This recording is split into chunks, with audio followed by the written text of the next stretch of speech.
અને ભગવાન સહજાનંદ સ્વામી સ્વામિનારાયણ મહાપ્રભુએ સૌ પ્રથમ ગામનો દુઃખ દૂર કરવાનો સંકલ્પ કર્યો. એક જૂની વાવ હતી માંગરોળના પાદોરમાં.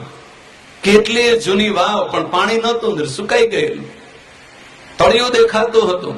ભગવાન સહજાનંદ સ્વામી દ્રષ્ટિ કરીને ભક્તજનોને ને ગામના નાગરિકોને કહે છે કે ઓ આ વાવમાં પાણી તો બહુ દેખાય છે મને, પણ ગાળ ભરાઈ ગયો છે, કાદવ ભરાઈ ગયો છે, માટી ભરાઈ ગઈ છે, રેતી આવી ગઈ છે. એને જો કાઢી નાખવામાં આવે તો પાણી બહુ સરસ થાય એવું છે. ચાલો આ સેવા યજ્ઞનું કામ અમે પ્રારંભ કરીએ. અને સ્વયં એ અનંત કોટી બ્રહ્માંડના અધિપતિ એવા ભગવાન પુરુષોત્તમ નારાયણ આ જગતના પામર જીવને સુખ મળે, એને શાંતિ મળે, એટલે એવા એ પરબ્રહ્મ પરમાત્મા ભગવાન પુરુષોત્તમ નારાયણ જેના ચરણોમાં મોટા મોટા લોકપાલો, મોટા મોટા બ્રહ્માંડાધીશ્વરો આવી અને ચરણમાં મસ્તક નમાવતા હોય, એવા એ પરમાત્મા આ સંતોની સાથે, ભક્તોની સાથે હાથમાં ટોપલો લઈને વાવમાં ઉતર્યા અને વાવનો ગાળ કાઢવાનું ચાલુ કર્યું. ભગવાન સહજાનંદ સ્વામીએ સ્વયં ટોપલો ઉપાડ્યો અને અંદરથી કચરો અને ગાળ નીકળવા માંડ્યો. અને પાછળ પાછળ મોટા મોટા સમર્થ સંતો અને હરિભક્તો અને સુખી સમૃદ્ધિ વાળા કોઈ રાજા મહારાજાઓ પણ ભગવાન સહજાનંદ સ્વામીની સાથે એ સેવાના કાર્યમાં, સેવાના યજ્ઞમાં જોડાઈ ગયા. જોત જોતામાં એ વાવમાં જેટલો પણ માટી ને કચરો ભરાઈ ગયો હતો એ ખોદી ખોદીને બહાર કાઢવા માંડ્યા. અને ભગવાન સહજાનંદ સ્વામીએ કરુણા દ્રષ્ટિ કરી. કચરો તો બહાર ગયો બધો, પણ થોડી માટી ઊંડી વાવ કરી, વધારે થોડી ઊંડી થવા મળી. અને ભગવાનની ઈચ્છાથી સાક્ષાત વરુણદેવ વાવમાંથી પ્રગટ થયા. પાણીનો સ્વચ્છ શેરડો અંદરથી ફૂટવા મળ્યો, ઝરણું નીકળવા મળ્યું. ખોદનારા, કચરો ભરનારા બહાર આવે ને એની સાથે ને સાથે પાણી પણ બહાર આવવા મળ્યું. જે ઊંડું કેટલું બધું 150 ફૂટ ઊંડું હતું એના બદલે સીધું પાણી જેવા પેલા બહાર નીકળે, પગથિયા ચડતા ચડતા, વાવના પગથિયા હોય, પગથિયા ચડીને બહાર આવે, પાછળ ને પાછળ પાણી, આખી વાવ પાણીથી ભરાઈ ગઈ. માણસોને 2-5 પગથિયા ઉતરીને ઘડો ભરી જાય, બીડું ભરી જાય એટલે સુધી પાણી આવી ગયું. આખા માંગરોળના નાગરિકોને, બહેનોને વધારે આનંદ થઈ ગયો. ભગવાન સહજાનંદ સ્વામી માંગરોળના ભક્તજનોને, નાગરિકોને ને સત્સંગીઓને કહે છે કે આ તો ભગવાનની કૃપાથી વરુણદેવ પ્રગટ થયા છે વાવમાં, એટલે એનું પૂર્ત કર્મ કરવું પડે, એને વધાવવા પડે, એનું પૂજા કરવી પડે. એટલે વિદ્વાન બ્રાહ્મણોને બોલાવ્યા, પંડિતો આવ્યા અને નગરના આગેવાન નાગરિકો હતા, સુખી સંપન્ન હતા. એવા અગ્રણી નાગરિકોને વાવનું પ્રગટ થયેલા ભગવાન વરુણદેવની સ્વાગત પૂજન કરવા માટે બેસાડ્યા. વિદ્વાન બ્રાહ્મણો હતા. એ વિદ્વાન પંડિતો બ્રાહ્મણો આ પૂર્ત કર્મનો વિધિ કરવા માંડ્યા, ભગવાન વરુણની સ્વાગત કરવા માંડ્યા, વધાવવા માંડ્યા. જળને વધાવવાનો વિધિ ચાલુ થયો. ભગવાન સહજાનંદ સ્વામી પણ ત્યાં હાજર છે. ભગવાન વિષ્ણુ નારાયણના સ્વરૂપનું સ્થાપન કરી અને બ્રાહ્મણો વેદના મંત્રો બોલી અને ભગવાન વિષ્ણુ નારાયણ ચતુર્ભુજ શંખ ચક્ર ગદાને પદ્મ ધારણ કરેલા એ ભગવાન નારાયણના સ્વરૂપના મંત્રો બોલી એમની સ્તુતિ અને પ્રાર્થના કરીને આહુતિઓ આપીને પૂજન કરાવવા માંડ્યા. આ કેટલા બધા વિદ્વાન બ્રાહ્મણો ભગવાન નારાયણ, ભગવાન વિષ્ણુ નારાયણનું પૂજન કરે છે. શંખ ચક્ર ને ગદા ને પદ્મ ધારણ કરેલા એ પરમાત્મા નારાયણનું પૂજન ચાલુ થયું. અને બ્રાહ્મણો પેલી મૂર્તિને પુષ્પમાળા અર્પણ કરે, મૂર્તિને અબીલ ગુલાલ કંકુ ને ચંદન ચડાવે.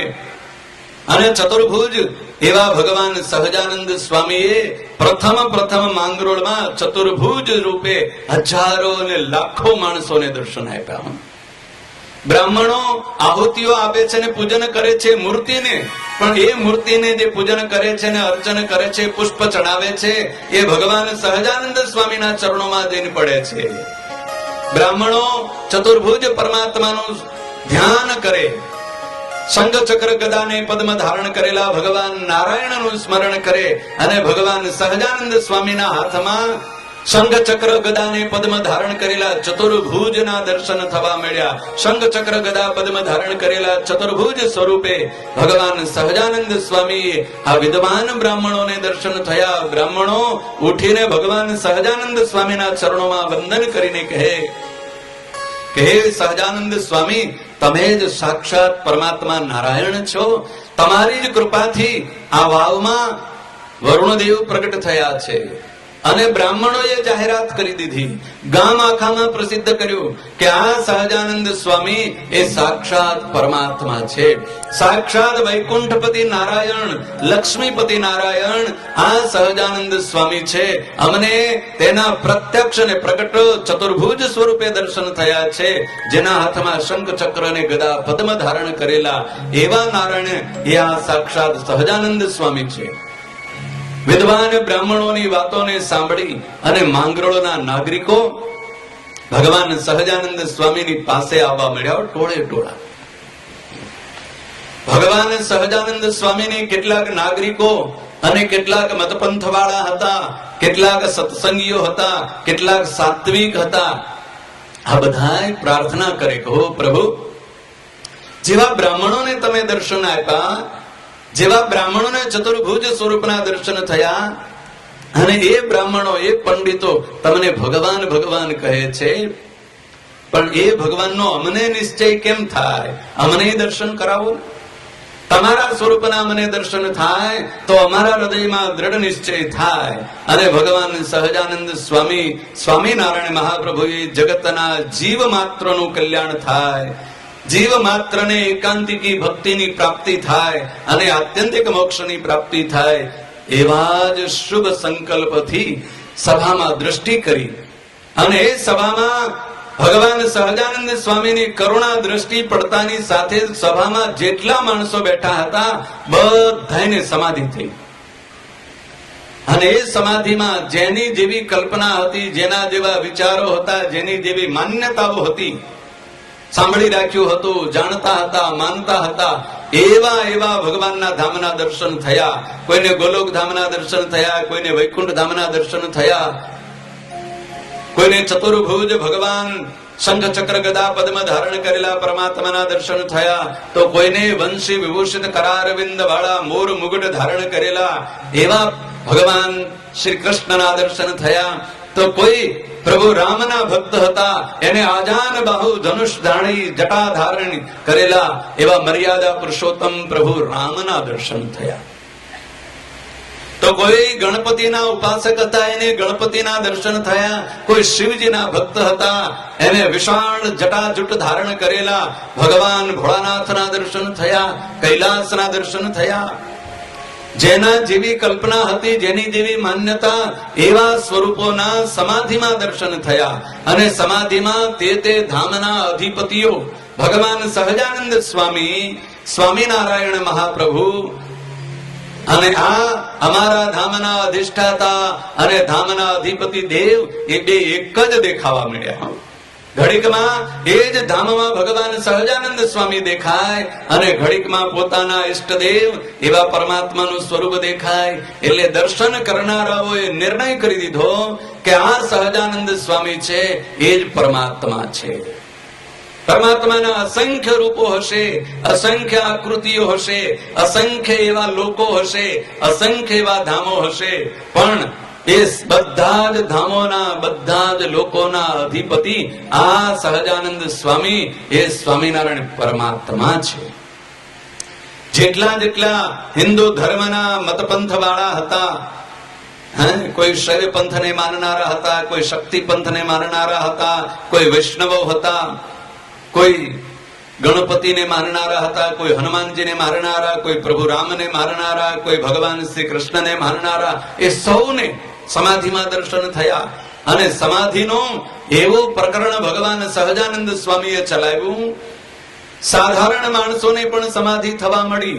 એટલે કેટલાક બીજા મતપંથના લોકો, બીજા ધર્મના લોકો, કોઈ જૈન પંથના હતા, કોઈ મુસ્લિમો હતા, કોઈ ક્રિશ્ચનો હતા, એ પણ ભગવાન સહજાનંદ સ્વામીની પાસે આવી અને કહેવા મળ્યા, પ્રાર્થના કરવા મળ્યા, આ તમારી સમાધિ અમને ન થાય, અમને કરાવો ને.